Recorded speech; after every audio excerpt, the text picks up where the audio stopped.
তাহলে ফাইনালি আমরা আজকে বিকালে একটু ঘুরতে বেরিয়ে পড়লাম। তা এখন আছি বাসে। ঠিক আছে, চলো আমাদের প্রাণের শহর তোমাদেরকে দেখাই, আমাদের হাওড়া ব্রিজ। তা আমরা চলে আসলাম হাওড়া ব্রিজে এখন। তা বাসে আছি, বাসে করে যাচ্ছি এখন। তা আমাদের গন্তব্যস্থল হলো এসপ্ল্যানেড। ঠিক আছে, তা একটু চৈত্র মাস, একটু সামনেই পয়লা বৈশাখ, বুঝতে তো পারছো, সবারই একটু মানে কিছু টুকটাক কেনাকাটা করতে ইচ্ছা করে।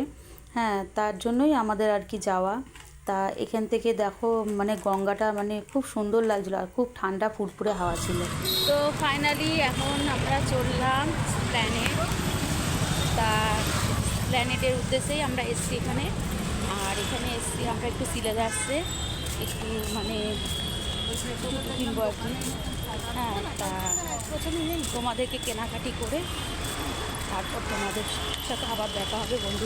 তো ফাইনালি চলে আসলাম আমরা সিলেদার্সে। তা এখানে একটু জুতো কিনবো দেখেই তাই এসছি। তা আমাদের এই সিলেদার্সের জুতো ছাড়া মানে ভালো লাগে না, মানে এই জুতো মানে অনেকটাই টেকসই করে। তা চলো আমরা এখন উপরে উঠে পড়লাম। এখানে মানে সিলেদার্সের কালেকশানগুলো ভালোই লাগে আমাদের।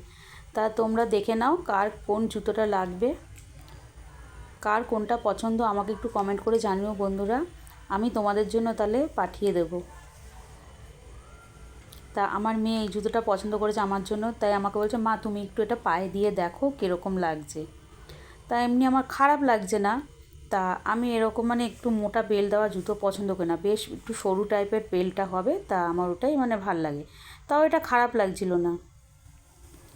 তা চলো আমার এই ছোট মিনি ব্লগটা কীরম হয়েছে তোমরা একটু দেখে কমেন্ট করে জানিও।